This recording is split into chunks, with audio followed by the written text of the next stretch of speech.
जगप्रसिद्ध Italian brand Prada कंपनीच्या शिष्टमंडळाने जिल्हाधिकारी अमोल येडगे यांची भेट घेऊन कोल्हापुरी चप्पल आणि इतर पारंपरिक वस्तूंवरील सहकार्याच्या शक्यतांवर चर्चा केली। जिल्हाधिकारी कार्यालयात झालेल्या या भेटीला दोन्ही पक्षांनी सकारात्मक प्रतिसाद दिला असून कोल्हापुरी वारसा जागतिक पातळीवर नेण्याचा मार्ग खुले होण्याची चिन्ह आहेत।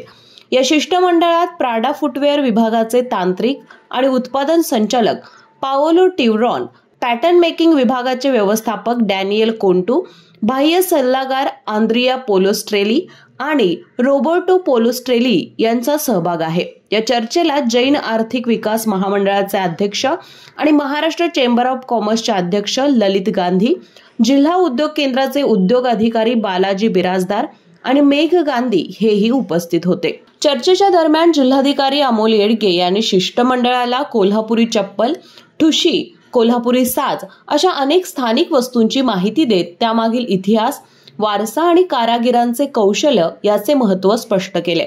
कोल्हापुरी चप्पल ही केवळ पादत्राणे नाहीत, ती कोल्हापूरच्या संस्कृतीचा आत्मा आहेत। स्थानिक कारागिरांच्या कौशल्याचे ते जिवंत प्रतीक आहेत, असं जिल्हाधिकारी येडगे म्हणाले।